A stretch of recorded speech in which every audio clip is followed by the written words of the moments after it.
Perfecto, perfecto, mi querido hermano. Buenas tardes, Alexander. Nos encontramos en vivo. Adelante.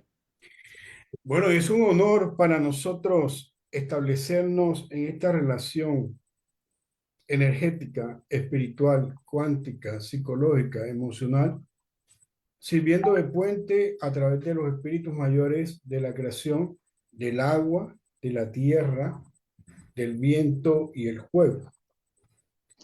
Antes de presentar al maestro Fernando, quien tiene una hoja de vida que muestra la persistencia y resistencia espiritual en procura de un mejor saber, tenemos que situarnos en una pregunta que nos evoca esta conferencia.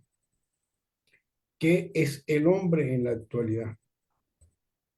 Mayormente las personas creen que la vida tiene una finitud cuando este cuerpo se acaba, olvidando el concepto de alma, olvidando el concepto de psique, olvidando el concepto de conciencia, olvidando el concepto de las múltiples dimensiones y visiones de vida de realidades que estamos traslapando o no estamos ubicando. Entonces, en ese momento, mucha gente, si se le preguntara hoy por el concepto de alma, no lo tiene claro. Pero si le dijéramos además que la persona tiene cuatro almas, se confundiría más. Pero todo eso está interconectado con la sabiduría milenaria de los pueblos indígenas o los pueblos que han mantenido una tradición. Una de las perspectivas que maneja el racionalismo es la búsqueda de respuesta a este tipo de encuentros en diferentes culturas con un concepto que se denomina psicología. ¿Qué es la psicología? El estudio del alma. Pero vemos que el comportamiento humano no está únicamente desarrollado con una cultura, no se posiciona en una cultura, sino que el comportamiento humano es emocional, es psicológico, es intelectual, es racional. Es decir, en mi mente existen otras mentes que yo no manejo. La psicología transpersonal busca a través de las interrogantes que dejó Freud, Jung, Carl Rogers, entre otros, cómo se encuentra ese hombre en esta realidad. Sumándole a esta pregunta el efecto post-COVID y el efecto de la inteligencia emocional. Para presentar al maestro, quiero decirle que no tendría como el significante de cada palabra expresar lo que él es. Él es un ser espiritual que ha dado la vida por levantar, por sembrar esta semilla de la nueva conciencia y lo hace con el marco de respeto de los pueblos originarios, pero también respetando las búsquedas individuales que tiene cada individuo. En este sentido, las sociedades culturales tienen que tener una apertura, porque toda la sociedad occidental está ávida de este conocimiento ancestral, pero también es de notar que los avances que se han tenido en otras áreas que van en unión con ese tipo de conocimiento están acá.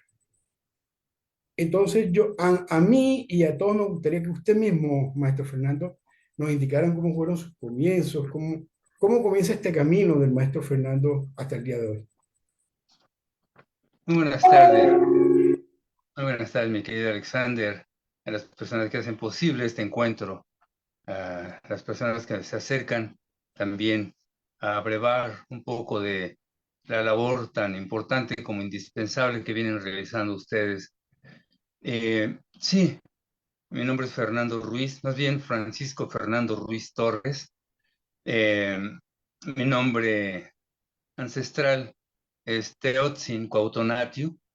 Teotzin es la energía sagrada, Cuautli es águila, Tonatiuh es el sol, por tanto sería la energía, la venerada energía del águila solar, cosa que me da gusto tener ese nombre, me gusta por otro lado. Em, Comencé quizá desde que era niño. Mi mamá es de ascendencia, ya no está en este plano de existencia, pero estando aquí fue de ascendencia otomí. En su casa se hablaba el otomí. Entonces, desde pequeño, abrevar de la sabiduría de mi mamá fue extraordinario, porque, por ejemplo, lejos de dar el regaño, después de comer, nos contaba un cuento, y en el cuento iba el regaño, iba la conseja, iba el cómo hacer en adelante, porque no era nada más el jalón de orejas con un cuento, porque no era físico, sino venía también cómo se podría entender y qué posibilidades habría de tener otro tipo de comportamiento. Así de esa naturaleza. Más adelante, como he sido escritor de toda la vida, de repente hace años escribía a mano y en hoja. Lo sigo haciendo, no tanto como antes. Entonces, estaba escribiendo, ya la pluma ya no tenía tinta. Estaba el bote por allá, le calculé bien, la aviento, la pluma cae afuera del bote, bueno, ya se levantará. Entonces fui a donde estaban otros documentos, estaba haciendo una investigación en ese tiempo, y mi mamá, con su vena otomí, va, levanta la pluma y, y le pide una disculpa, que porque yo, siendo tan travieso y todavía inmaduro, no le había agradecido a esta esencia, no al objeto, a esta esencia que había estado conmigo acompañándome para crear, para hacer letras, para cumplir compromisos. Es que su asistencia había sido muy valiosa y la despidió con el honor que merece esa esencia. Entonces, han sido desde pequeño muchísimas enseñanzas, hasta el hecho de que, por ejemplo, hoy por hoy no tomo medicamentos, siempre es la hierbita. Mi mamá siempre nos procuró con el tecito, con la hierba, en fin, y eso hizo que tomáramos una conciencia tal bueno, entendemos la relación íntima con la naturaleza, incluyendo en el tema tan delicado que es la salud. Por el lado de mi papá, él desciende de un personaje que tiene que ver con la línea eh, ancestral mexica. Este tío abuelo, descendiente de un tlatoani, tlatoa es la palabra, tlatoani es el que tiene la palabra de poder, tlatoani es casi como se puede decir ahora un rey, un principal, de Texcoco, desciende de Tlatoani Nezahualcóyotl, y este hombre, un erudito, pero también un hombre muy prolífico en relación con las matemáticas náhuatl, con el idioma y con el secreto de Cuauhtémoc, el secreto ancestral que dejó Cuauhtémoc de manera oral. Este tío abuelo fue Estanislao Ramírez Ruiz, pueden encontrar su biografía en internet, el del pueblo de Tláhuac, de donde viene la raíz de mi papá. Mi papá es un hombre con mucha sabiduría. Él no tampoco regañaba, él nomás observaba, y en su observación nosotros nos sentíamos observados y cambiábamos la conducta, una forma muy, muy especial de tratar a los hijos, porque no era nunca así la llamada de atención, el estarse, es, yo de repente, bueno, estudié música, estaba ensayando mi guitarra a la 1 de la mañana y él jamás me dijo, oye, ya, por favor, déjanos dormir. Nunca, nunca, ni una sola vez me dijo nada. Venía cargado con una sabiduría ancestral muy especial. Pero él era sobador, él era curandero con las manos, entre otras cosas, haciendo deporte, hacía artes marciales, brinco, doy la patada en el aire, caigo y al caer sentí una punzada a un lado del dedo meñique del pie izquierdo. Entonces, ¿con qué habrá sido? Entonces me encontré en la mitad de una aguja oxidada. Dije, con esto me piqué y la conservé. Dije, voy a ver cómo se pone esto. Me piqué solamente. Pero al cabo de los días, el pie se empezó a inflamar, se empezó a poner de un tinte azul con morado y después de eso empecé a tener escalofrío ya no podía ponerme zapato, y después ya no podía poner ni el guarache, y mi papá, que llegaba tarde, un día llegó a buena hora, me descubrió y dice, ¿qué te pasa? ¿Por qué no me habías dicho? Digo, es que brinqué y me piqué con este trozo de aguja, mira, con esta mitad me piqué. Entonces dice, ven, te voy a curar. Él curaba siempre con algodón y agua caliente. Todo lo que él hacía era con algodón y agua caliente. Entonces me empezó a sobar de la rodilla a la pantorrilla, con una paciencia infinita, un movimiento, un movimiento. Después de la pantorrilla al tobillo, otro movimiento, y palpaba y otro movimiento. Después del tobillo al dedo meñique, a sobar con agua caliente y que se calentara otra vez el agua, muy quemaba, y más que él restregaba de una forma muy tremenda. Entonces, de un instante a otro, le hace con todas sus fuerzas, y fue una sorpresa enorme que la otra mitad de la aguja oxidada salió. Entonces, dice, mira, el estado de tu piel es muy delicado, vamos a trabajarlo con agua caliente. Me estuvo tratando con agua caliente para que se quitara el tono, la desinflamación, el tono morado y negro, en fin. Entonces, digamos que fueron mis primeras escuelas, mis papás. Posteriormente, a principios de la década de los 70, un investigador, José Tlatelpas, poeta, trabaja para la zona Huichola de hace muchos años, eh, es mi primo, y él me acercó a a un centro donde se hablaba de tradiciones de lengua náhuatl. Ahí conocí a Domingo Martínez Paredes, a Iscalotzin Nieva López, al maestro Arturo Mesa, grandes personalidades de la cultura mesoamericana. Y en la década de los 70 para mí fue una revelación extraordinaria. Después encontré la veneración a Tonantzin. Actualmente la conocemos como la Virgen de Guadalupe, pero originalmente es una energía de energías a la altura de Ometeotl, y es nuestra madrecita Tonantzin. Y bueno, mi primo me impulsó, me dio los primeros impulsos para dar los primeros pasos en estas materias. Enseguida, ya como músico, viajé demasiado. Hacía música mexicana, pero también hacía música de corte folclórico latinoamericano.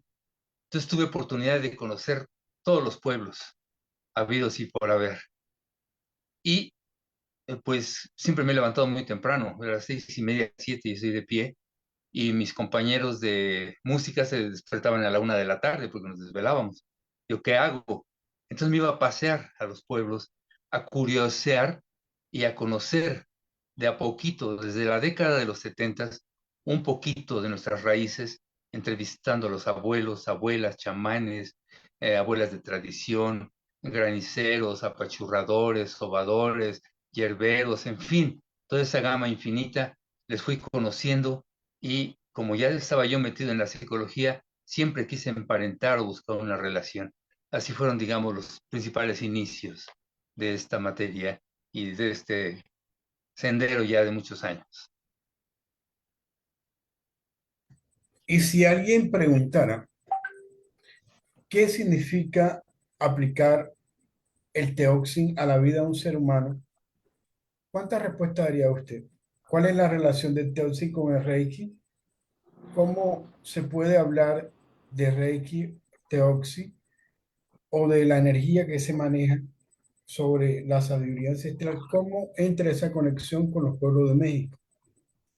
Ok, sí, al paso del tiempo, ya por la década de los 90, ya tenía en la década de los 90 ya 19, 20 años de haber estado viajando, recopilando recetas, y que perdí muchas, porque las tenía en un cuaderno, y de repente mi cuaderno, pues, estábamos con gente que estaba muy metida en estos temas, y yo creo que no quisieron viajar, no quisieron hacer el esfuerzo de años y se llevaron el cuaderno. Afortunadamente tenía apuntes por acá y por allá y pude reconstruir algo. No todo, pero se salvó algo. Y bueno, espero que esté en buenas manos y que alguna vez surja por ahí. Pero en ese inter, ya por el 1994-95, estaba en ese entonces casado por segunda vez. La primera vez fue con una mujer alemana, Trixie. Duramos, no sé, alrededor de unos 10 años de relación muy interesante. Me casé con ella, hubo ocasión de viajar a Europa y de presentar, incluso en el centro Georges Pompidou, algo de nuestra materia, porque hubo un primer encuentro de poetas allá en París. Entonces me permití presentar algo de Teotzin entre los poetas. Fue muy bien recibido. Entonces me entusiasmé mucho porque en Europa hay como una avidez por, no tanto por la parte teórica, que sí lo veneran, pero la parte teórica la encuentran en internet, la encuentran con una llamada telefónica, en fin. Entonces entendí desde esos años que lo principal era qué es lo que estaban haciendo de manera práctica, cómo retomar lo más importante para poder promoverlo allá afuera y también al mismo tiempo que sea pragmático, o sea, menos rollo, menos elucubraciones mentales y más decir, aquí está la hierbita y se hace de esta manera, así lo aprendí yo. Ahora, también como heredero, también tengo derecho a hacer mis modificaciones, de actualizarlo, porque la tradición está bien que se respete, pero no es la última palabra. La tradición nos da una base enorme para seguir trabajando, profundizando en ella, hacer variantes, involucrarla incluso con consideraciones orientales u occidentales.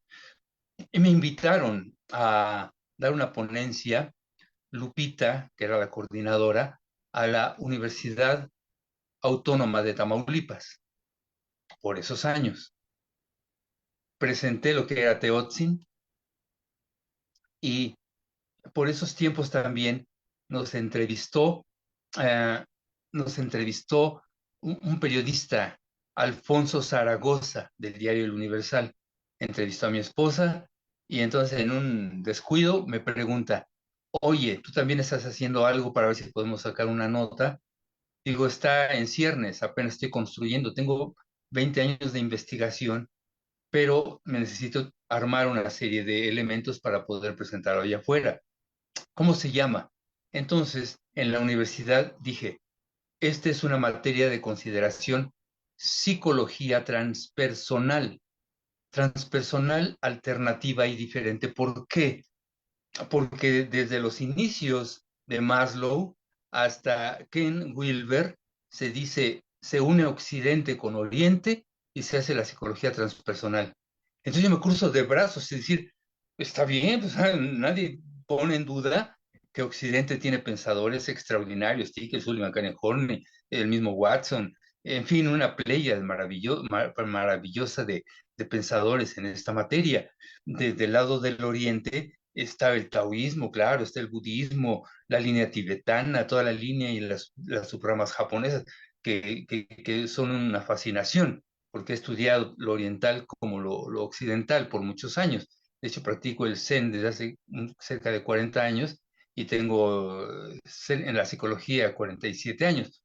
Entonces, esas dos, claro, digo, pues, está bien que se unan y que vamos a aplaudirles todos, y nuestras culturas las vuelven a ningunear, las vuelven a dejar afuera, que no tenemos cosas principales y fregoncísimas para presentar al mundo, no tenemos categorías desde la Toltecayot hasta las tradiciones recientes para decir, presente, déjame decir algo que puede aportar algo a tus psicologías o a nuestras psicologías.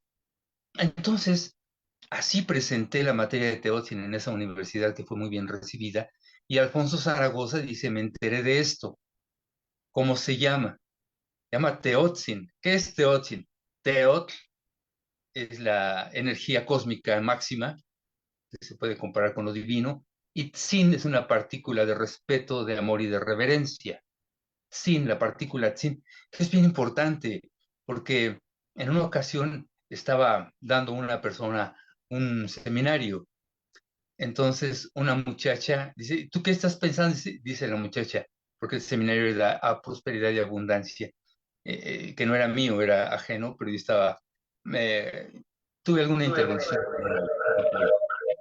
Entonces me dice la muchacha, estoy visualizando para que me lleguen unos pesitos. Y la maestra, pesitos, ¿por qué dices pesitos? No pienses en poquito, no pienses en diminutivo, no pienses en chiquito, no, pienses en grandes, y pesos, pesotes, habla de cantidades enormes.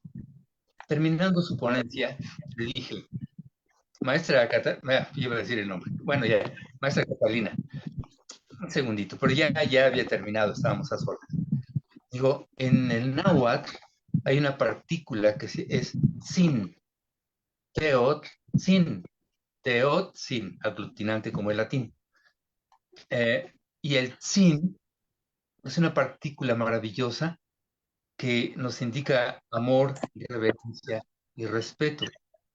Cuando llega el español y se une a nuestro pueblo, no había manera o no quisieron hacerlo para decir nuestra respetada o venerable madrecita, madre Tonance, sino dijeron madrecita.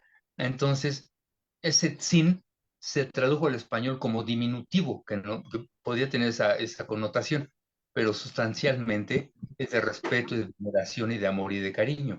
Entonces, cuando se dice pesitos, no se piensa en pequeño, se piensa en la cantidad que sea, pero se está diagnosticando, se está denotando amor, respeto, reverencia. Entonces, cuando se habla de esto, le dije, vas a encontrar que en el español, especialmente en nuestros pueblos, van a decir, fui con mi mamacita, espérame un ratito. ¿Quieres comer? Sí, tantito, aunque no sea tantito, sino decir sí, pero te estoy agradeciendo lo que tú me quieras ofrecer, lo acepto. Entonces así fue esto de la partícula Teotze. Y me dice el periodista, oye, pero también se imponen las manos. Digo, sí, en todas las culturas se imponen las manos. En nuestra cultura, claro que se imponen las manos en diferentes regiones. Es como un reiki, dice Zaragoza. Mm, digamos que sí, pero no es un Reiki, es Teotzin. Dice, no, es un Reiki mexicano. Bueno, si lo quieres interpretar así, está bien, es tu idea. Ya sé, Reiki azteca. Digo, azteca sería regional, en todo caso, como estoy tomando saberes y conocimientos de muchas partes del continente, podría ser tolteca. Ah, me gusta el nombre. Y así quedó. Al cabo de varios días, de pronto llego y me dice la persona que nos estaba asistiendo, Fernando, ¿qué tal? ¿Cómo estás? Dice, mira, entraron algunas llamadas. Ah, muchas gracias. A ver, ¿quién llamó? Digo, aquí veo tres de un curso que nosotros no damos. Están pidiendo informes sobre el Reiki Tolteca. ¿Qué es eso? Dice, no sé, no tengo idea. Ok, a mí se me había olvidado porque habían pasado semanas. Y vuelven a llamar. Ya me dio curiosidad. Y entonces le digo a una persona, ¿cómo se enteró de nuestro curso? Y se lo leí en el periódico El Universal. Ah, entonces le hablé a Alfonso, oye, Alfonso, ¿qué pasó? Ah, ¿no te he platicado? Te voy a mandar la nota. Y sacó una nota que dice, nace en México el Reiki mexicano, surge el Reiki tolteca. Entonces, la idea de Teotzin que tenía para llevarlo a puntos a centros académicos, pues como que fue perdiendo fuerza porque la gente empezó a pedir Reiki tolteca. Empezó a pedir Reiki tolteca por todos lados. Fui a un lugar, a otro, acá, allá, Puebla, el sureste del país, al Bajío. Por todos lados se empezaron a, a preguntar por esta materia, decir, bueno, queremos Reiki tolteca, ¿verdad? Entonces, hablando con un chileno, le digo, mira, no sé, ya no me quiero pelear tanto, pero la gente sigue pidiendo esta materia. Dice, yo creo que el universo se vale de cualquier pretexto para tocar corazones. Me tocó esa frase de Paulo Andrade Richilingam, director de un instituto, él es chileno, de Reiki Masachi. Entonces dije, está bien, no nos peleemos, que quede Teotzin y le ponemos como subtítulo Teotzin Reiki Tolteca. Así es la historia, grosso modo, de este nombre. Pero resulta impactante algo cuando hay un encuentro de saberes, lo que hay de fondo es un encuentro y choque de epistemologías. Usted hablaba que estos psicoanalistas conductuales, Skinner, Pavlov, bueno, viene el tránsito de Jung, viene el tránsito de la disputa con Freud, viene Roger, vienen las aportaciones del budismo, el hinduismo. ¿Cómo interconecta usted esa sabiduría y unifica como teoxi? No solamente por colocar un concepto, sino colocar sobre una superficie cultural unas nuevas aproximaciones de otras identidades que no están interconectadas puramente con la cultura. ¿Cómo nace y se fortalece esa raíz paso a paso? Sí, por ejemplo, en la psicología entendemos que surge a partir del pensamiento griego, que tuvo después una posterior evolución en las diferentes etapas históricas, la Edad Media, por ejemplo, el premodernismo, en fin, hasta llegar al siglo XIX, donde se va configurando un psicoanálisis, el siglo XX, que da pie a otras psicologías como la humanista, albores del siglo XXI, donde se consolida finalmente la transpersonal, aunque había nacido antes. Entonces, en ese sentido, se hace el recorrido natural y digo, sí, esa es tu historia, es tu historia. Esta es la historia de la psicología académica, respetable, respetable. Pero ¿qué pasaría si buceamos un poquito antes? Porque por de principio nosotros sabemos que la filosofía griega no surge de manera espontánea con los griegos, ¿no? Eh, sus viajes y sus encuentros y sus intercambios con Egipto fueron fundamentales. Y desde un poquito antes podemos entender que el Homo sapiens en África, el Neandertal en Europa, ya hacían rituales importantes, especialmente el de Neandertal, rituales eh, para sus muertos. Se encontraban artículos que él utilizaba para que le funcionaran a donde iba a ir y quizá hasta en una vida siguiente. Esos rituales y ese acercamiento a cuestiones insondables ya marca que si bien no se le puede llamar psicología, sí es una prepsicología, es los antecedentes, porque no hay esa generación espontánea, no existe esa generación espontánea, ¿no? Es como tantas otras materias que encontramos por ahí. Stephen Halpern es un gran músico, eh, que junto con otros que hicieron un evento a raíz del cometa Cojutec en la década de los 60 allá en California, presentaron una música novedosa. Esta música novedosa dio pie para que se dijera la música de corte New Age nació en la década de los 60 en Estados Unidos. Digo, y los abuelos, ¿dónde están los abuelos de Kitaro? ¿Dónde están los abuelos de Enya? ¿Dónde están los abuelos de Tangerine Dream? ¿Dónde están los abuelos de tal y cual personaje que están haciendo este tipo de música a partir de esa década? Entonces, siempre me gusta bucear un poco más a las raíces y vamos encontrando que los albores, nos podemos ir más atrás, pero los albores ya de una música de este tinte están en Varese, por ejemplo. Edgar Varese, músico francés, que él dejó de hacer música y dijo, me niego a hacer música con los instrumentos y las ideas musicales de hace 300 años. Quiero algo más contemporáneo. Me la imagino, pero no existe. Entonces, fue un aventajado a su tiempo. Y así como él, hubo John Cage y todos ellos que fueron haciendo una línea que fue conduciendo hasta que Stephen Halpern pudo por fin decantar todos esos conocimientos y sacarlos, presentarlos. Entonces, de este modo, en la psicología puede ser que podamos bucear muchísimo antes de que en el siglo XIX se estableciera el primer laboratorio de psicología clínica para decir antes que hubo, en quiénes se inspiraron. No fue que ya brotó la psicología y salió de la filosofía. ¿De dónde salió? Entonces, el punto de referencia natural es el chamanismo internacional, especialmente el chamanismo africano, que después se va a esas regiones y esas estepas orientales, especialmente zonas de Rusia, de la parte alta del Oriente. Ahí ya había un chamanismo puro.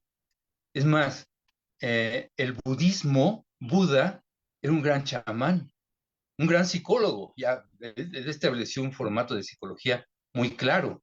Actualmente, muchos elementos de la psicología humanista se sustentan en el budismo. Por ejemplo, mindfulness, ¿no? ¿Qué es eso? Es sati, es la meditación sati budista, nada más. Entonces la hicieron occidental, están haciendo agregados académicos y es mindfulness y vamos a hacer billete. Tiene su razón de ser, se le aplaude, ayuda a mucha gente, nadie puede descalificarla. Pero vamos a la raíz. ¿Y el Buda qué sucedió? Lo he dicho en otras dos pláticas y lo estoy presentando actualmente en un cursillo que estoy dando de counseling transpersonal. El Buda, el Buda no se iluminó porque tenía a su Roshi a un lado y le estaba dictando cosas, porque él estaba haciendo una disciplina que le resultó muy complicada y entonces se tuvo que refugiar. ¿En qué se tuvo que refugiar? En el chamanismo. No le demos vueltas, no le demos vueltas. Se refugió en el chamanismo.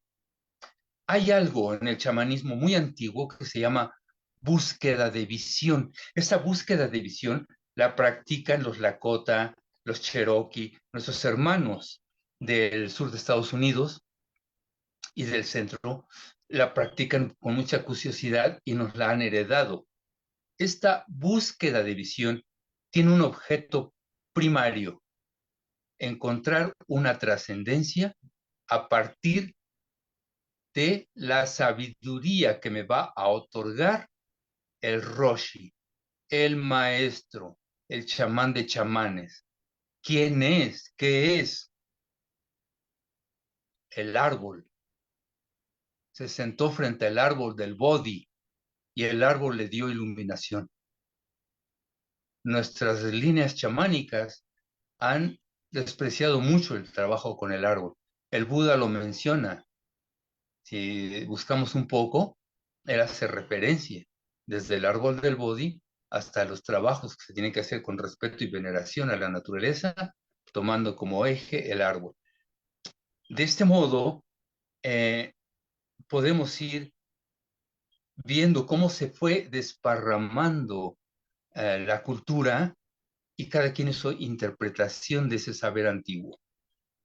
De este modo, vamos a las raíces de nuestros pueblos, de todos los pueblos del mundo, especialmente de nuestras tierras latinoamericanas, para ver qué encierra ahí de conocimiento. Ahora, encontrando eh, eh, varias formas de interpretación, ¿qué quiero decir con esto? Muchas de las génesis de los padecimientos que tenemos son por susto y espanto. Se les puede denominar de muchas maneras, ¿no? Tuvo una impresión emocional, tiene demasiado distrés, ahora sufrió de estrés, tiene una conversión histérica, eh, eh, ahora está en depresión, tiene una crisis de angustia, en fin, muchas de esas son derivados del susto y el espanto. No confundamos con el miedo, porque nuestros ancestros, lejos de trabajar el miedo como miedo, no lo trabajaban en miedo como miedo. Ellos trabajaban el ser guerrero. Y para ser guerrero no se vencía el miedo. Es bien importante esto. Vencían la cobardía. Y la cobardía dispara cualquier tipo de padecimiento. Cualquiera. Más que el estrés. Entonces, en ese sentido, vamos encontrando que el susto es para las consideraciones del mundo y el espanto para las consideraciones del mundo trascendental, transdimensional. Puede ser que se apareció un fantasma, que vio un ovni, que tuvo pesadillas, todo ese trascendente y entra entre la particularidad del espanto y tiene un trabajo determinado. Lo del mundo es el susto. De esta manera fui encontrando recetas. Claro que no es, ya me la dio la abuela tal y es oro molido y no, vamos a serenarnos. Vamos a aplicar este conocimiento tal cual me lo dio la abuela una y otra y otra y otra vez hasta tener ahí unos textos que me van guiando cuáles van siendo los resultados con otra persona y con otra persona y con otra persona. Al cabo del tiempo, con tantas personas, el resultado es bajo, no me funciona. Es de la tradición, gracias, lo respeto, pero no es funcional. Al menos para mi experiencia no lo puedo recomendar porque no está funcionando. Sin embargo, veo otro tratamiento y empieza a haber resultados. Y otra persona, y va pasando el tiempo, y ahora sí tengo un cúmulo de resultados muy buenos, vamos a apartarlo. Vamos a apartarlo. 1987, 88, 89, 90, 91, 92, 93, 94, 95 años. 9 años. 9 años de estar haciendo esta segunda labor y me atreví en el año de 1995 dar el primer seminario de Teotzin. Entonces, ya teniendo ese conocimiento, bien, esta es la explicación antigua. Ahora, ¿cómo lo vamos a calibrar, a tratar de que pueda tener una injerencia con las ideas del Oriente, del Occidente o de cualquiera? No importa cuál de esas pueden bonar de manera que esta le aporte a esta y esta le aporte a esta. Aunque sea no en los sustantivos, sino en la explicación. Un ejemplo muy sencillito, muy sencillito. Vamos a quemar ruda, vamos a quemar epazote, en fin, 3, 4 hierbas y las pasamos por la casa.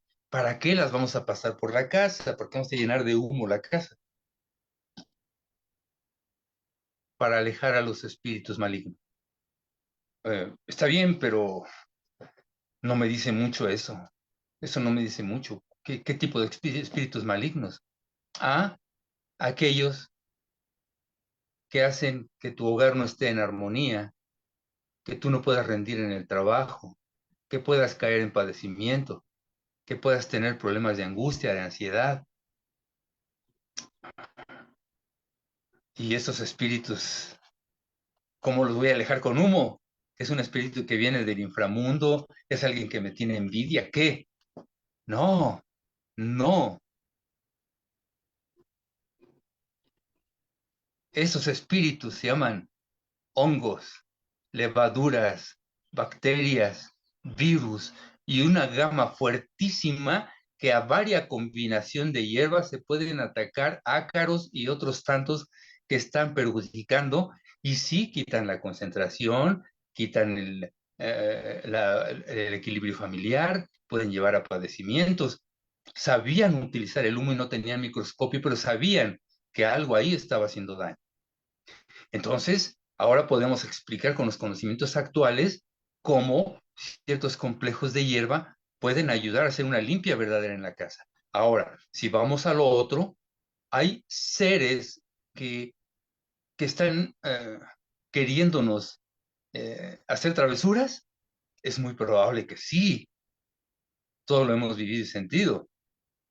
Podemos hacer un ritual para pedirles amablemente que estén ahí, pues, están en su dimensión, no están habitando esta, pero es tal la sincronía energética que muchas veces coincidimos y nos afectamos, porque tanto afecta de allá para acá como de acá para allá.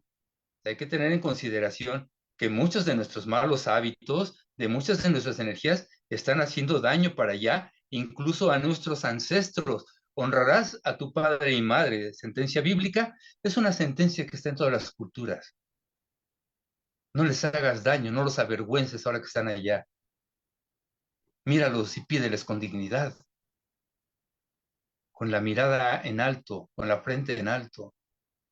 Diles que su presencia y su estancia en esta tierra no fue en vano y que el haberte concebido fue un gran acierto y una bendición. Entonces, en este sentido, trabajar con el susto y el espanto y hacer equiparaciones no deja de tener rangos y rasgos muy interesantes que se pueden hacer no solamente con el humo, sino con otras consideraciones terapéuticas.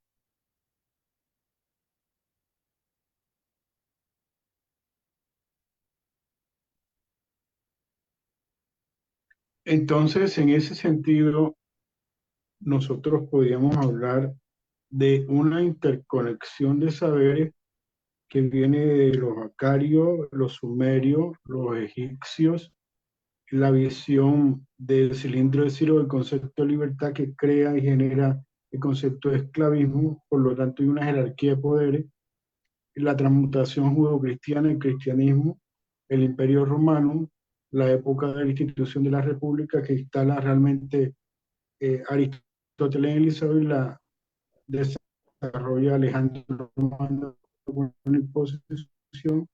Bueno, viene el oscurantismo medieval, donde un solo saber dominaba la respuesta de qué era el ser, ¿no? Estaba muy ligada al concepto de muerte, muerte desde un cuerpo.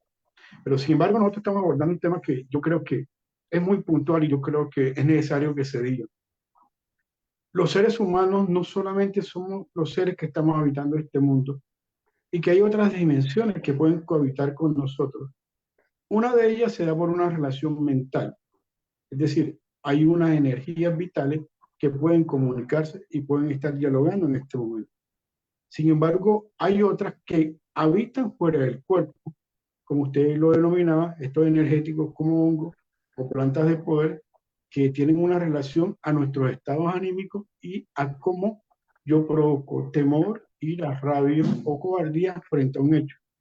Sin embargo, usted habla de algo muy poderoso, era la guerra interna con el segundo cerebro que tenemos en el estómago, que es la microbiota, que prácticamente la conducta de nosotros nos puede generar ansiedad o temor o deseos sexuales, hasta deseos de suicidio, ¿no? Cuando hay muchos agentes o patógenos o este tipo de microbios o bacterias, por denominarlo así, porque son más básicos que otras cosas, que dominan la mente humana. Entonces la pregunta que estoy teniendo es esta. ¿Cómo poder llevar a una libertad de lo que es la mente humana realmente? Si hay otras mentes que quieren dominar la mente, ¿cómo sería ese proceso de libertar las mentes que uno le habla o que uno cohabita diariamente y que realmente la ciencia no lo entiende? Lo que más avanzado en esto es la filosofía de la mente y ahorita las dos teorías que existen no son muy fuertes. Hay una división de lo que es el cerebro y lo que es la mente, pero fuera de ahí no hay otra cosa.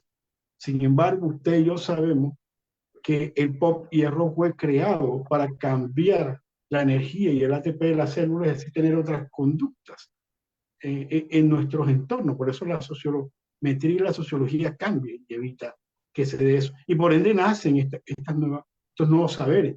Bueno, y hay un impacto positivo en la nueva al respecto. Pero yo lo digo frente al teoxi. ¿Cómo usted podía controlar a un paciente que tiene ese síntoma de ansiedad? Porque de pronto la persona se vuelve muy hiperreligiosa y entonces se siente hostigada, hasta acá, con desespero, con delirio y persecución, donde no está pasando absolutamente nada, sino que hay una carga energética puesta sobre la persona. ¿Cómo trabaja eso?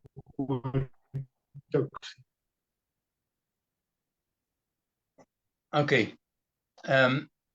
El punto fino de la enseñanza de los abuelos rompe con una idea convencional que es la armonía. Generalmente se dice busca la armonía. ve por la armonía. Vamos a hacer este ejercicio y vamos a estar en armonía. Y los abuelos decían, no busques la armonía. ¿Cómo no lo voy a buscar? Todos vamos en busca en pos de la armonía. No, no, no. No te molesten en estar buscando la armonía. ¿Por qué? Busca el equilibrio. En cuanto encuentres el equilibrio, el resultado natural, sin buscarlo, va a ser la armonía. De este modo, podemos trabajar con las varias conciencias para que no se estanque la energía en un punto solamente. Esto, como lo explicamos en Teotzi, tenemos una rueda que está girando constantemente. Olin Yolilistli, Olin Yolistli, Olin es el movimiento y Yolistli es la vida. El movimiento que da origen a la vida y que lleva a la vida al equilibrio. El primer punto es saber que hay una conciencia extraordinaria que tiene varios matices, como si fueran 5 idiomas de la misma conciencia. La primera conciencia es una que podría estar en el ombligo. En nuestro ombligo tenemos algo que le llamamos 5 flor. Macuili es el número 5 y Xochitl es la flor. Flor 5, la flor 5. Esta flor 5 reside en el ombligo de una manera energética. No es un chakra, no confundamos. Sí es una esfera. Sí está atrás del ombligo, pero no es un chakra. Es la fuente de donde deviene la vida que me heredó mi mamá y donde sale la cordonidad, el cordón umbilical que me relaciona con ella, con mi papá y con todos los seres humanos del universo. Esta energía es energía Ometeotl, es una energía sagrada. Y de ahí surgen 4 rumbos. Una energía es del ombligo, como un canalito. Es un canalito, un canalito, un canal que sube, llega acá y sale al cosmos. Más o menos es la referencia donde están los chakras orientales. Entonces, en este canal, que es un tubo energético, le llamamos Quetzal. Ese Quetzal es la conciencia de la búsqueda espiritual. Conciencia de búsqueda espiritual. Entonces, si la persona está todo el tiempo en búsqueda de descubrimiento o de experiencia espiritual constantemente, va a llegar un momento en que se va a colapsar, se va a perder, porque está solamente en una dirección, la energía. Entonces hay que equilibrarla. Esa energía espiritual hay que equilibrarla. No todos son rezos, no todo es meditación, no todo es color de rosa, no todo es celestial. También estamos en este mundo, tenemos una misión, hay que pagar facturas, hay que comprar cosas, hay que cumplir compromisos, y eso es la energía del mundo. Esta energía del mundo empieza en el ombligo, también es un solo canal, es un canal delgadito que va bajando abajo, desciende por abajo del ombligo al bajo vientre, toca el área sexual, va a una línea invisible en medio de las piernas, echa raíz en la planta de los pies y nos conecta con la tierra. Entonces, esta otra raíz es Coatl. La de arriba es la que asciende, es Quetzal, es el Quetzal, el ave que vuela hacia lo espiritual. La de abajo es Coatl. Coatl es serpiente, que nos da sentido del mundo. Bien, es una persona muy espiritual. ¿Qué vamos a hacer? Vamos a darle Reiki. Está bien, le va a ayudar. Vamos a darle una terapia cognitivo-conductual. Está bien, le va a ayudar. Pero ¿por qué no hacemos que descienda la energía Quetzal hacia Coatl y empiecen a dialogar? Por eso muchas terapias es imponer las manos tocando el bajo vientre a cierta distancia en el área sexual, pasar las manos por en medio de las piernas, tocar la planta de los pies, y esa energía va a descender y descender, y muchos de los malestares que tiene esa persona, que puede ser desde insomnio, estrés, puede estar con un montón de angustia, en fin, una persona que está muy metida en los negocios, que ve el dinero por el dinero, que es demasiado pragmático, bueno, vamos a darle sentido espiritual. Démosle meditaciones, démosle un buen reiki, hablemos de una trascendencia interior, de una autotrascendencia, y se va a empezar a equilibrar de manera natural. ¿Por qué? Porque así son, pues, es el equilibrio de las energías. Ahora, del lado derecho, si ahorita se ve la pantalla, este es mi lado derecho, en todo el lado derecho del cuerpo, se llama la zona tonal, es decir, todo lo que me sucede durante el día.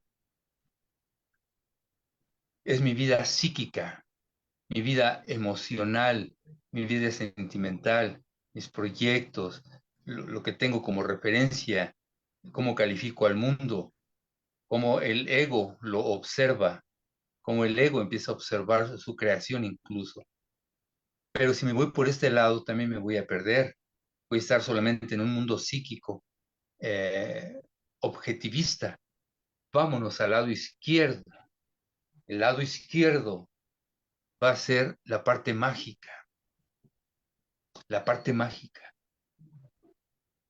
Entonces, de esta manera, sí, ahora estoy muy metido en cosas de chamanismo, de curanderismo, etcétera, y no veo la aportación occidental a la psicología, me puedo perder y puedo caer en el charlatanismo. Me puedo empezar a creer mis locuras y yo voy a empezar a debrayar y voy a creer que haciendo esto con tal varita ya la persona va a salir de su padecimiento. No, vamos a esta parte que es racional y esta es intuitiva. De este modo empezamos a trabajar. Ah, tengo esta idea maravillosa. Ahora vamos a echarle al lado psíquico y a la razón para mesurarla e incluso hasta de medida terapéutica. Ah, tengo esta circunstancia que me ha llegado de la razón. Vamos a proponerla desde el lado mágico con rituales para ver cómo nos funciona.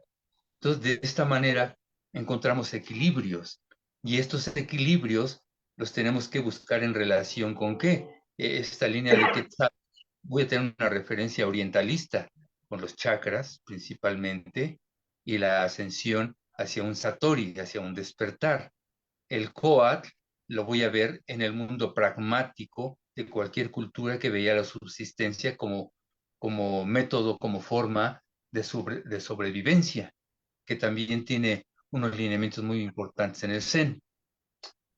Le pregunta el discípulo, maestro, ¿cómo se logra la iluminación?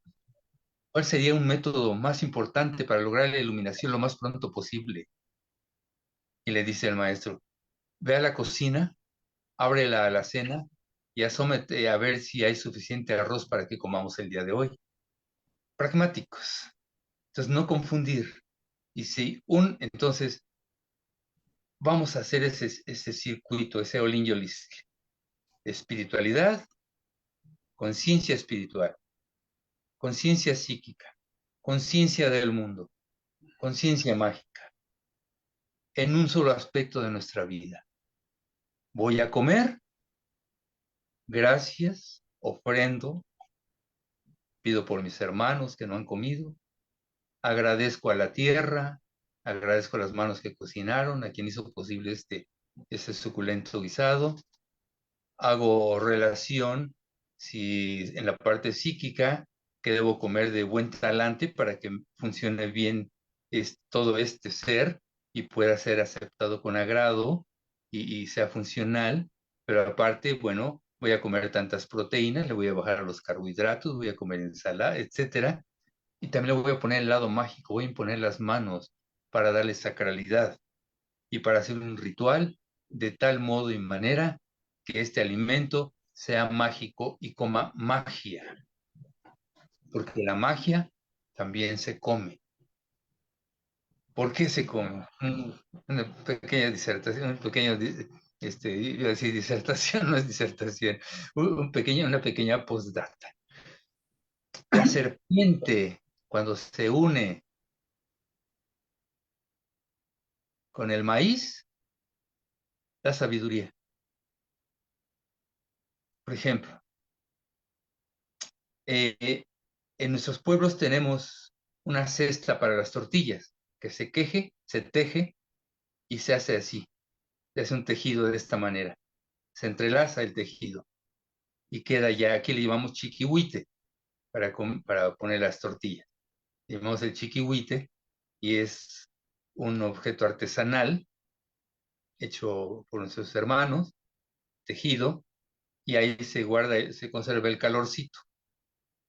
Pero este chiquihuite no está hecho así porque sí, porque les puede ser de otra manera, de otra materia, con bandas, etcétera. No, debe ser entrelazado. El entrelazamiento nos da el símbolo de Coatl. Coatl, que aparte de ser el mundo, también es la sabiduría. No hay que olvidar que Quetzal y Coatl hacen Quetzalcóatl, y Quetzalcóatl, al unir espíritu con mundo, dan sabiduría. Así como tonal en Nahual es otro aspecto de la sabiduría. Entonces, en el chiquihuite se ponen las tortillas, el tlaxcali, las tortillas. Entonces, se pone el maíz, se pone en las serpientes, en el nudo de serpientes, en el entrelazamiento de serpientes. Y se deja reposar. No se mete la tortilla de inmediato, no. Ya que se puso la tortilla, se deja que la tortilla reciba sabiduría de Coatl, se imponen las manos, se agradece o se hace oración y se come con la conciencia de comer sabiduría. Igualmente, cuando se va a acostar la persona, pone el petate, que también son serpientes entrelazadas. El petate son serpientes entrelazadas. Y a un lado se pone una mazorca, se pone el maíz. ¿Por qué? Porque nos va a dar sabiduría. Sabemos ahora que la sabiduría es la serpiente con el maíz. Quetzalcóatl fue a buscar el maíz por medio de una hormiga y en ese sentido encontró la manera de nutrir a su pueblo, pero también lo nutrió de sabiduría. Entonces, al dormir, se piden sueños de poder. Quiero soñar esto o quiero tener viajes astrales. Entonces se duerme en petate y se pone la mazorca a un lado, el maíz y la serpiente. Entonces, Maestro Fernando, perdone que le interpele, pero hay veces que debemos congelar el tiempo. Y yo voy a invitar a los maestros ascendidos azteca, maya, inca, para que nos permitan introducir lo que usted está diciendo, que es prácticamente algo formidable. En este momento voy a presentar en pantalla para que usted lo explique, cómo se da esta experiencia, la experiencia que usted mismo está diciendo. ¿Logra verla? quizá, ajá, Coatl, tonal, conciencia psicoegoica, porque es donde nace el ego, el ego es muy importante.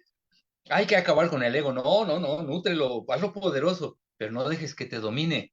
Por encima del ego, superpon lo trascendente, pero el ego es fundamental. Conciencia material sensorial, nahual, conciencia mágico-simbólica, sí, es la conciencia mágico-simbólica la del nahual, el quetzal, la conciencia intuitivo-espiritual, es la búsqueda de nuestra espiritualidad, Macuilxóchitl, en el ombliguito, la conciencia de la cordonidad con todos los seres vivientes y sintientes del mundo. La microbioma sí es una conciencia independiente que nos rebasa y que, bueno, tiene su sentir propio y que muchas veces pensamos que estamos pensando nosotros cuando en realidad somos pensados por la microbiota y la microbioma. Sí, sí, ese texto forma parte de un resumen que tengo para mis seminarios, mi hermano.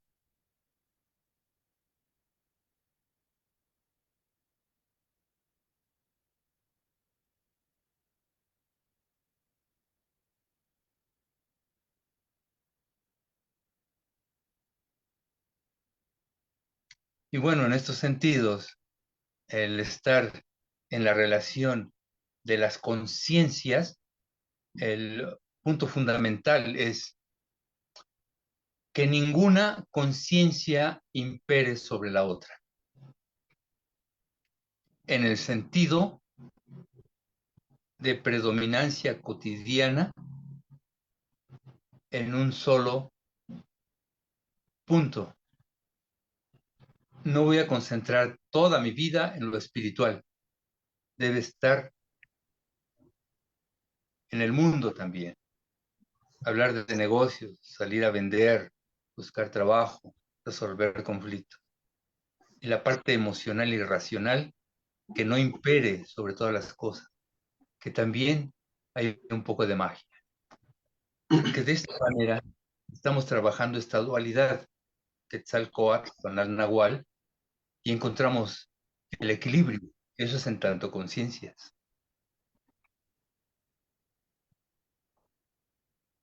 Sí, y si una persona que quisiera conocer e introducirse en la vida de Teoxi, ¿cómo es el proceso para combinar esta sabiduría con lo presente, con las diferentes virtudes que se sientan, disculpe la expresión muy dura, chamánico-mágicas o que le van a brindar el cambio total? Y usted está diciendo, no, tienes que equilibrarte. O sea, el Teoxi es un vivir la realidad, criticar, indagar, reconocer que no somos perfeccionados, ¿no? Sino que entramos en un proceso. ¿Cómo presentaría usted esa invitación? En la vida cotidiana, el punto más importante, que es el primero, es dejar de pensar en el yo. De hecho, hay una psicología del yo que es muy humanista. Pensar en el nosotros. El primer punto que nos ayuda en nuestra vida cotidiana es dejar de lado esa rigidez del ego en que se siente el centro cósmico, el centro del mundo. ¿Cómo me siento yo? Mira lo que me haces padecer. Mira lo que me acabas de hacer. Mira, me despreciaste por esto. Este regalo me lo merezco yo. Yo. Ese yoísmo, este egocentrismo brutal, acaba con cualquier equilibrio emocional sano. En cambio, si empezamos a ver el reflejo de los demás en el nosotros, que es una enseñanza muy antigua, una pregunta, papá o mamá, ¿conoces bien a tus hijos? Sus gustos musicales, sus frustraciones, sus sueños a 3 años. ¿Los conoces bien? Porque generalmente estamos en la introspección. Yo, mis sueños, mis logros, todo ese tipo de bagaje occidental que a veces llega a ser asfixiante. ¿Conoces a tu compañero, a tu compañera de vida? Igualmente, sus gustos, lo que en verdad desea, qué quisiera hacer ella dentro o él dentro de un año, sus sueños más íntimos, más preciados, cómo se siente en este momento. Ah, es la relación entre quiero que estés tú bien para que yo me sienta bien. Se enojó la pareja y se le reclama. A veces está de mal humor. Yo no sé ni por qué estás de mal humor, ¿qué te pasó? No, si vas a estar así, yo me largo, ¿no? Yo, todo lo que gira alrededor mío, no. ¿Por qué te sientes así? ¿Qué te sucede? ¿Quieres que te deje reposar un momento? ¿Quieres que me aleje para que puedas mesurarte? ¿Te puedo asistir en algo? ¿Qué podemos hacer tú y yo juntos para que tú te sientas mejor? No yo, por favor. Se sobreentiende que si estamos en Teotzin es que hemos logrado cierto estatus de serenidad, un grado de equilibrio y de comprensión y de sentido comunitario. Comunitario con las personas de mi trabajo, de mi universidad, de mi escuela, de mi entorno donde vivo, de mis parientes, de mis amistades. Esa comunidad, tenemos una comunidad muy grande, no tanto la virtual, esa muchas veces puede ser artificial. Aún así, uno puede convivir y puede aportar. Pero lo principal, el punto número uno, el fundamental es sentido de comunidad. No cómo me siento yo, sino cómo te sientes tú. ¿Qué puedo hacer para que realices tus sueños? ¿Qué puedo hacer para que el proyecto que tienes llegue a buen término? Ah, mira, quiero hacer camisas. Estás loca, estás loco. ¿Cómo va a hacer camisas? Uno dice, bueno, está bien. ¿Y tu esposa, pues, que quiere hacer camisas? ¿Y tu marido se quiere poner un negocito por ahí? Pues ya lo conozco. Nunca le sale nada. No, eso no es compañerismo ni fraternidad. Sentido comunitario es respeto tu sueño. Has fracasado 20 veces, así es el mundo de los negocios. En ese te va a ir mejor. Cuenta conmigo. La estadística brutal en las psicologías es que no conocemos a nuestros seres cercanos. No los conocemos. Tenemos la idea de que ahí están, pero ni siquiera sabemos lo que piensan o sienten de nosotros. No, ella me ama. Ah, ya lo doy por sentado. ¿Y qué tal si ya no es tanto como te imaginas? Es importante. Enseguida, en cada acto de nuestra vida, en lo posible, proponer el argumento racional, mágico, con sentido práctico del mundo y sentido espiritual. Esas cuatro conciencias, si voy caminando, si estoy saludando a alguien, porque otra de las enseñanzas fundamentales, teniendo estas conciencias, es rompamos el concepto. Nuestros abuelos estaban más en la experiencia que en el concepto, y esa es una realidad. Y aquí nosotros sobreintelectualizamos nuestra existencia. Está mi amigo y le puedo decir, mira, mi hermano me compró una bicicleta, es roja, es muy bonita. Subí a ella, di vueltas en el jardín y me sentí increíble. Ah, qué hermoso. Tengo la idea de lo que sucedió el día de ayer, la comunico verbalmente, viaja el sonido, entra por los oídos de mi amigo, la decodifica, la estructura y queda de mente a mente. Un concepto. Qué bonito concepto. ¿Qué pasaría si le digo, a ver, espérame tantito, espérame tú espérame? Y ya voy, entro y salgo con la bicicleta roja. Brother, súbete a la bicicleta, ve a dar una vuelta y dime qué te parece. Y se va y regresa y me va a dar su experiencia de vida. Menos concepto y más experiencia. Esa es enseñanza de Teotzin fundamental, fundamental. Y eso lo estamos casi perdiendo. Hemos extinguido la experiencia. Entra nuestro ser querido por la puerta y vemos ese bulto que ya entró como alguien que conocemos y decir, ya entró, ya llegó, ahí está, doy por hecho que ahí está. ¿Y qué pasaría si vemos la experiencia de un ser humano maravilloso que aunque lo haya visto por 20 años, es nuevo, es nueva, mi hija, mi sobrino, mi compañera, mi compañero de vida, va entrando, la veo y empiezo a percibir con mis cuatro conciencias el milagro de su existencia. Y recreo en ese instante el principio del universo. El principio del universo no es el Big Bang, es el instante absoluto. Ese es el inicio de cada universo. Los multiversos no me interesan los otros, los de la teoría cuántica que están dispersos por acá y por allá, sino los multiversos que podemos hacer nosotros con nuestros actos. Tenemos infinito de posibilidad. ¿Cuál vamos a elegir? Hagamos esas cuatro conciencias, ¿a dónde nos van a llevar? A la sabiduría, a la sabiduría. Entonces, la sabiduría ya la tenemos ahí presente porque no nacimos con sabiduría. La sabiduría está ahí y podemos abrevar de ella. Esa sabiduría va más allá del inconsciente colectivo de Carl Jung Y ya en los archivos acacia, en los archivos akáshicos, lo adivinaban los orientales, pero también aquí conocíamos esa virtud transdimensional de que podemos acceder al conocimiento de Ometeot. Ometeot como la gran sabiduría absoluta, como el espíritu de espíritus que los hermanos del sur de Estados Unidos llaman el gran espíritu. Esa es la emanación absoluta de la sabiduría en la que no podemos nosotros apartarnos. Ahí está. Y es en el grado de conciencia que nos permitamos que podamos acceder a ella.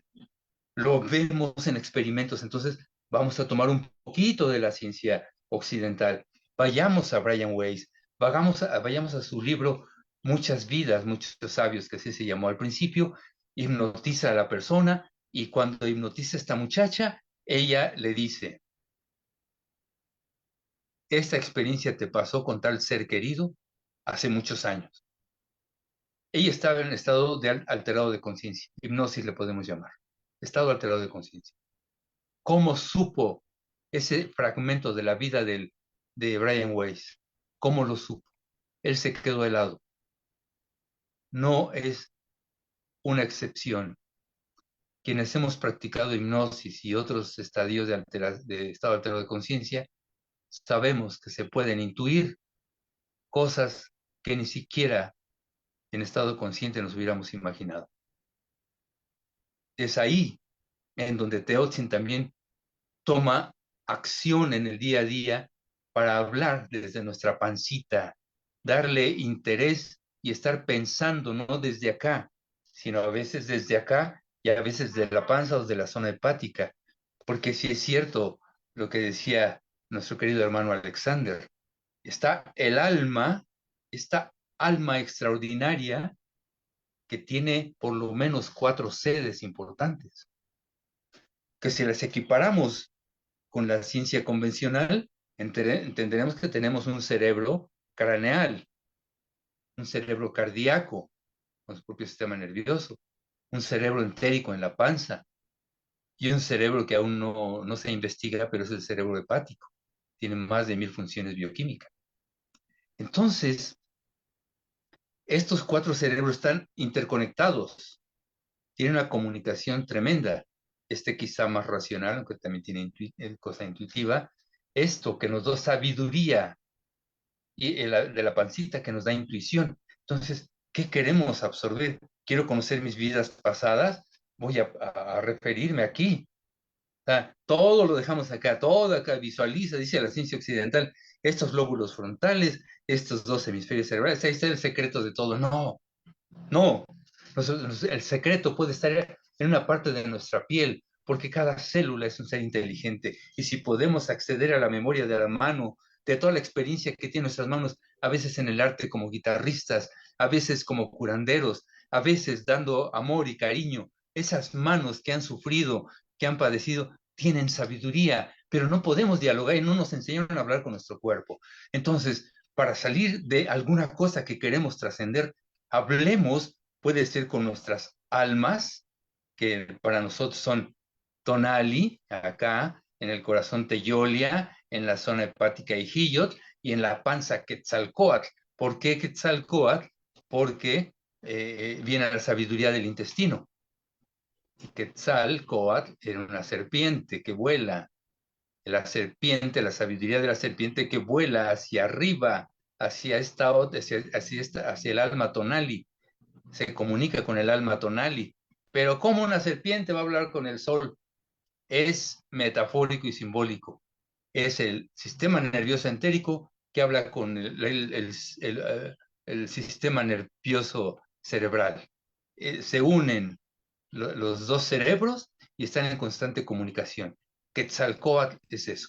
Entonces, si hablamos con nuestro corazón, tenemos que hablar desde el corazón. Esa es otra enseñanza cotidiana. Hablamos desde el cliché. Ya hablamos como autómatas. Hola, buenas tardes. Bien, ¿cómo estás? Buenas tardes. ¿Qué dices? ¿Y tu tía? Muy bien. Perfecto. ¿Y el trabajo? Ahí la llevamos. Muy bien, me saludas a tu tía. Oye, que te vaya muy bien. Se despiden y se van. Y la verdad es que ese encuentro no le dejó nada a nadie. Fue cliché con cliché, frases hechas, fórmulas establecidas, concepto con concepto. ¿Qué pasa si nuevamente regresamos a la experiencia? Viene este ser humano nuevo, maravilloso, y lo abrazo desde Teyolia, desde el corazón. ¿Cómo estás? Me interesa saber cómo estás, cómo te va en la vida, qué puedo hacer por ti, qué gusto verte, pero de veras ese gusto de verte. Y estamos saturadísimos de información, de filosofías, de conocimiento ramplón, de psicología de acá y de allá, un montón de teóricos. Vamos a lo práctico, a lo sustantivo, a lo que verdaderamente nos humaniza y nos da sentido espiritual. Es mucha la información que se puede dar para, para el acto cotidiano, mi hermanito, pero no sé si con estos ejemplos podemos dar una idea de cómo el Teotzin puede ser aplicado en nuestra vida cotidiana. La manera como ha abordado estas realidades ubican al ser humano que ha estado presente y dialogando con nosotros en silencio. Es, yo me hago a veces la pregunta de cómo una persona construye una pared para no ver el mundo espiritual. Y cuando se va a una ceremonia, cuando se va a un estado de sanación, la pared se derrumba solo. Y veo cómo hay una pérdida de tiempo en el hombre, en el ser, de no encontrarse con la espiritualidad, porque él le ha puesto otros afanes, ¿no? Cada, cada modelo, cada siglo tiene un modelo económico, ¿no? De pronto los afanes de hoy es tener un celular de última gama, tener varias relaciones sexuales en la semana, usar un reloj de no sé qué, pero nunca se ha preguntado por qué está buscando fuera y no es capaz de encontrarse con su espiritualidad. ¿Cuál sería ese punto para ayudar a esas personas que tienen temor de realmente sentarse en la espiritualidad, confiar en su espiritualidad y dejarse guiar de esas bases, desde la intuición, desde el amor, desde, desde lo intuitivo, de lo que es el ser en ser, pero no de la psicología, sino de los saberes ancestrales? ¿Cuáles serían esas palabras de guianza para esta persona, maestro Fernando? Gracias, hermanito. Quizá podríamos comenzar con una frase hecha que podemos derrumbar. Hay una frase que se dice mucho en la metafísica occidental, que se dice, todo está dentro de ti. Entonces, eso incrementa más el poder del ego y hace que el cuerpo sea el centro de referencia de nuestra existencia. ¿Por qué digo esto? Porque si tomo como referencia mi cuerpo, entonces lo que está dentro de mí significa lo que está dentro de mi cuerpo. Pero ¿qué pasa si el cuerpo es un vehículo sagrado, maravilloso, extraordinario, amadísimo, que me está apoyando para tener una experiencia de trascendencia? En este sentido, el todo está dentro de mí es yo no soy esto que está dentro de este cuerpo. En esencia, soy el universo. Si soy el universo, naturalmente por eso puedo tener viajes astrales. He tenido viajes astrales de toda la vida. El otro día estaba buscando un cuaderno y lo vi por aquí, cerquita en días anteriores. Creo que está por acá.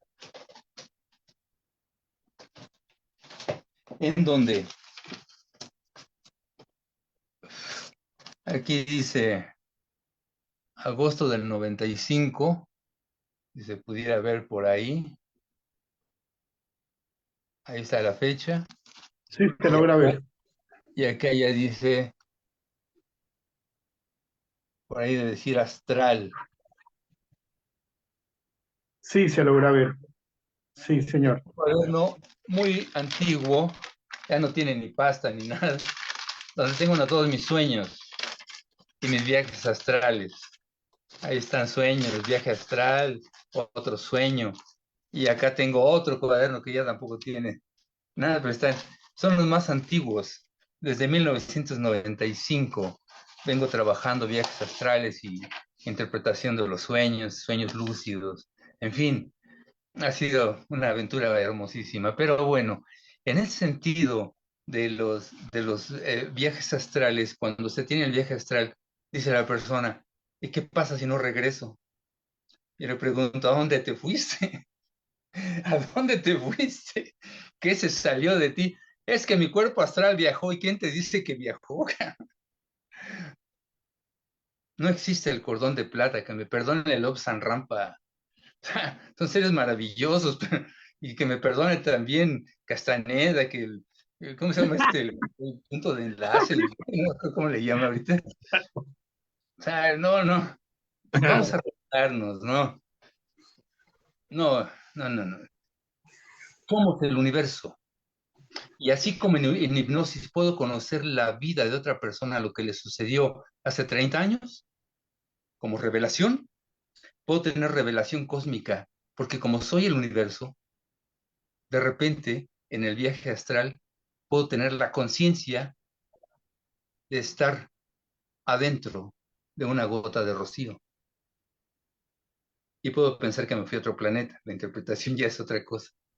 Puedo estar en otro país observando cómo viven. Puedo viajar al pasado. Puedo estar en un planeta lejano y maravillarme de sus locuras. Son locuras, ¿sabes? Lo que uno ve ahí. Puede estar uno en el centro de un templo oriental y estar en posición de loto, en medio, flotando y girando. Puede estar uno al centro, hasta abajo del mar, adentro de los pétalos de una flor. Entonces, es que somos el universo. ¿Qué viaja? No viaja nada. Solamente que tenemos conciencia de nuestra majestuosidad. Es por eso que el viaje astral, naturalmente el viaje astral, es la iniciación de iniciaciones. Tienes un viaje astral, ya te inició el universo. Ya te inició el universo. Entonces, en esos sentidos, en esos tenores, todo si tomo como referencia a mi cuerpo, pues bueno, lo que está dentro de mi cuerpo a nivel egoico, cierro los ojos, todo está dentro de mí, todo está dentro de mí. El ego se va a tragar.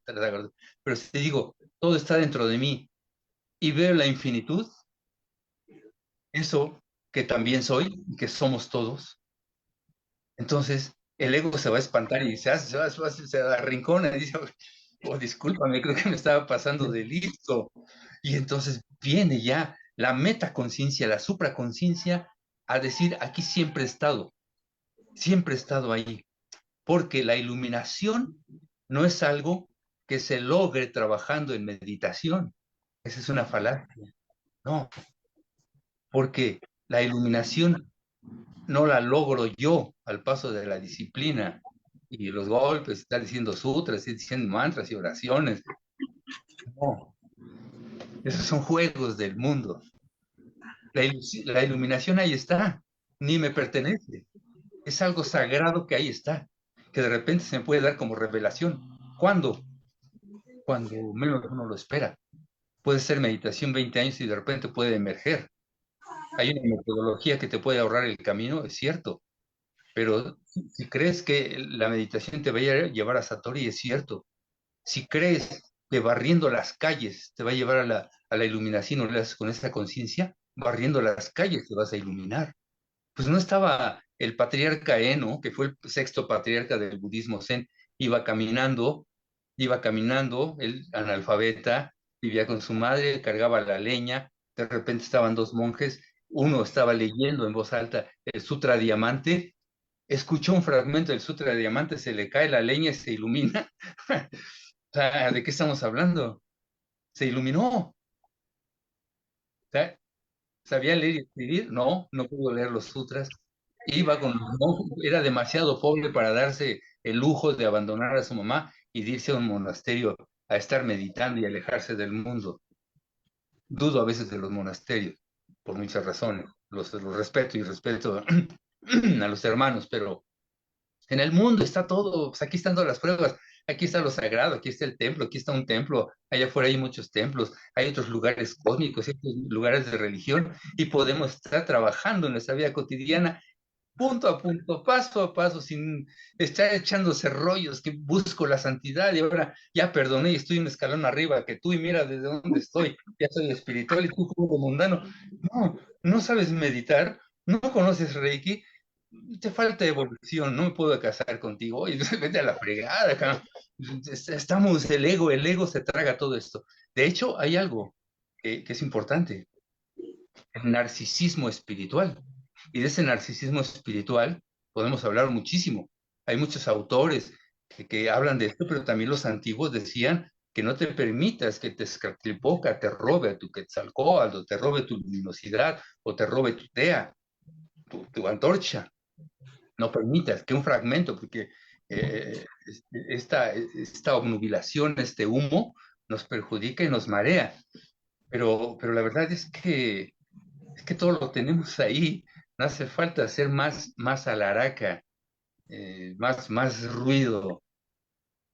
Todo aquí está, todo, absolutamente todo, ahí está. Y podemos acceder a ello en cuanto queramos, tengamos la intencionalidad o nos abramos, como dice Roland de Candé, él lo dice desde el aspecto musical porque es un crítico musical extraordinario, pero dice una frase hermosísima que cabe a cualquier disciplina y de cualquier disciplina. Debemos recuperar de nuevo inocencia.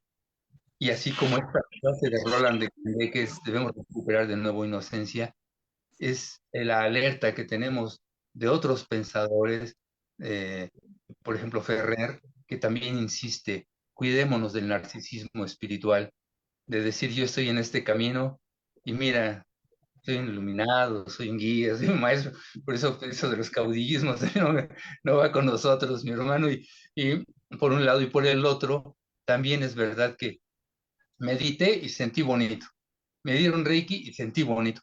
Entonces el ego está feliz. Ah, vamos a seguir meditando porque siente bien bonito. No, ya meditaste. Bien, ya meditaste la meditación que quieras. ¿Qué surgió de ahí? Lloré. ¿Por qué lloraste? Sentí amor. ¿Por quién o por qué sentiste amor? Pues de mi gatita, y mi mamá. No. Eso que sentiste se tiene que aplicar allá afuera. Si no lo aplicas allá afuera, es tiempo perdido. No hay nada que se pueda llamar como trabajo interior serio, porque el ego se está tragando todo en el regodeo, en el placer interior, y no estamos haciendo nada por transformar el mundo. Y transformar el mundo no es ser un Gandhi. El Talmud nos dice, quien salva a una persona, salva a toda la humanidad. Pero también salvar a la humanidad es salvar a los seres sintientes. ¿Qué estamos haciendo? Por ejemplo, que también es Teotzin, y Teotzin de primer nivel. Estamos venerando a la hermanita agua. Ah, ¿la cuidas? ¿Qué estás haciendo por su preservación? ¿Qué estás haciendo? Porque muchos cabrejos que andan allá afuera están haciendo un montón de lana y dinero a costa del sufrimiento de los demás, que están haciendo sus embotelladoras de refrescos y de otras cosas y están tragando el agua que le pertenece a la gente más humilde. ¿Qué estamos haciendo por ello? El agüita ahí está, es sagrada. Hagámosla respetar. Es que el agüita, no, vamos a hacer algo práctico, práctico. También con la tierra, también con el maíz, lo transgénico, etcétera. Todo debe aterrizar allá afuera. ¿Qué estamos haciendo para transformar nuestro mundo desde nuestra ideología? Ah, que es medio conservador, está haciendo algo por el mundo, pues bueno, está bien. Ah, pues que es una persona que tiene una tendencia muy de otra línea, perfecto, está haciendo algo por la gente, perfecto, dejémonos de ismos y si está haciendo algo práctico por la humanidad, apoyemos, es lo menos que podemos hacer, ¿sí? Entonces, de esta manera, Teotzin viene a aterrizar en no te tragues tu espiritualidad, los animalitos en peligro de extinción, las abejitas, por ejemplo. Yo tengo un programa que es Salvemos a las abejas. Eh, cuesta ayudar y a veces me da, Me recuerdo a la frase aquella, hablando otra vez de Gandhi, ¿no? Cuando se decía, la pobreza de Gandhi sale carísima. Y sí es cierto, los gastos que tenía para sacar su misión, su ideal, estaban muy elevados. Pero bueno, así es como también se puede aterrizar un poquito y se puede dar pragmatismo a Teotzi.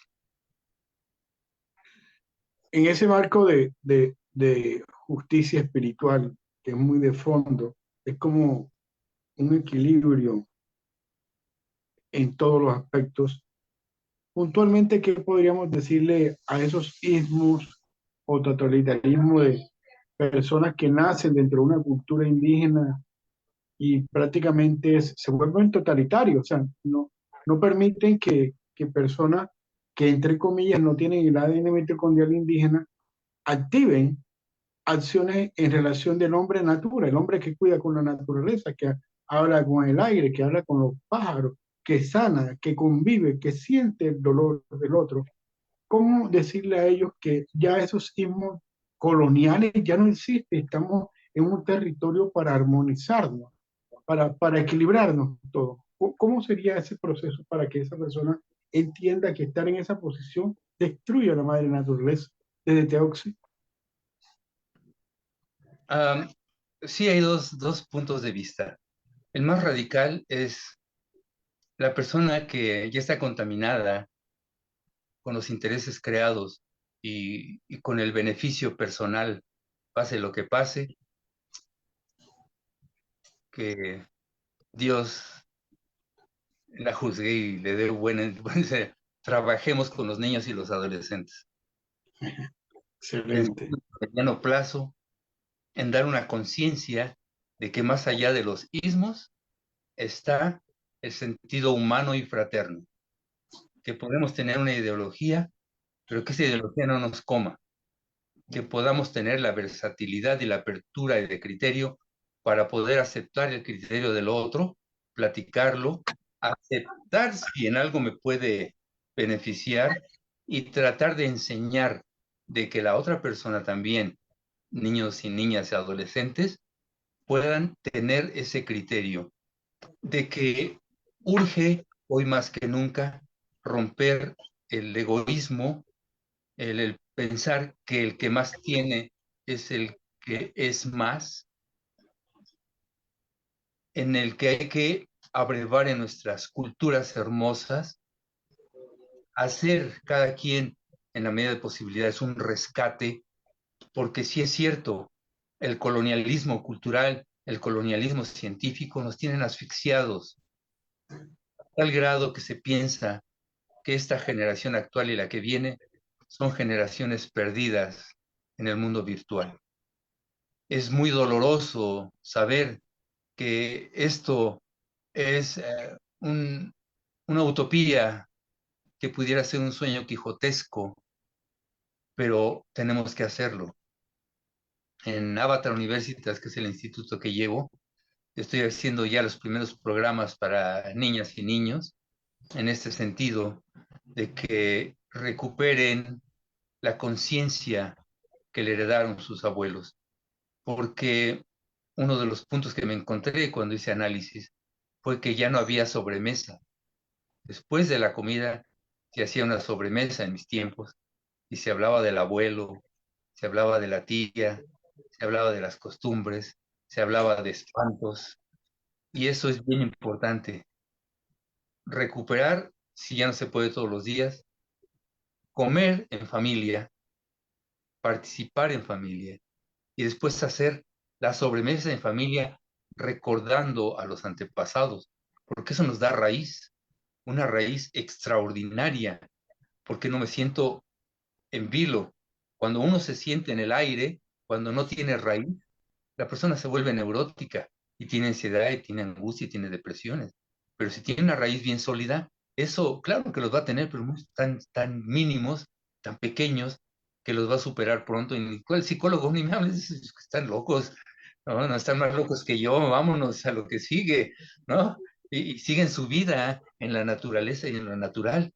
Y se pasan sin un psicólogo, sin un psiquiatra, sin un neurólogo toda su vida y la pasan felices, como mi papá y mi mamá, por ejemplo. Entonces, en ese sentido, tomar esa simiente, trabajar con los niños, las niñas y los adolescentes y saber entender que transformar una conciencia de alguien que ya tomó una madurez y conoció esas mieles del ego a un nivel importante, con beneficio personal, es muy difícil.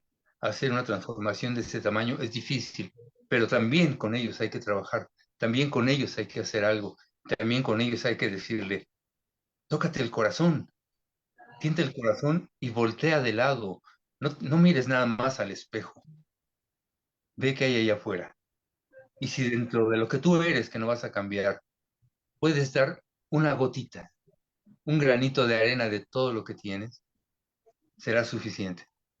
Y quizá ese granito de arena, cuando viste a esta persona que te sonrió y te agradeció, y quizá te besó hasta las manos porque salvaste una vida, o salvaste a alguien de una necesidad importante, que te pidió un préstamo y tú tenías mucho dinero y le pudiste dar unas migajas de lo que te sobra,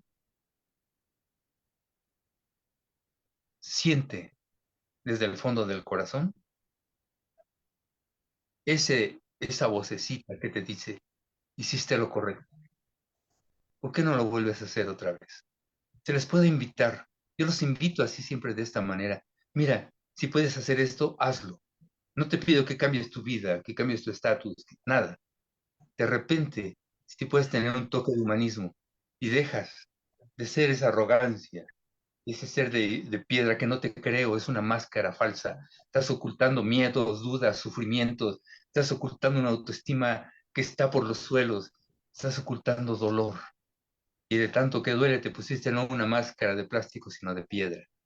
Hazla tantito de lado, muestra un trocito de tu verdadero rostro y permite que se exprese tu corazón.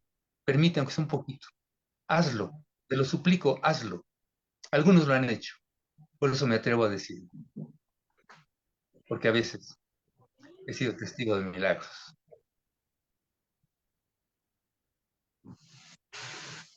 En ese sentido, casi lo último, siempre es lo mejor. La universidad que le nombré por interno, quiero invitarlo directamente para escribir el segundo tomo de Filosofía y Sabiduría Ancestrales en relación a México y Colombia, donde usted está invitado a participar.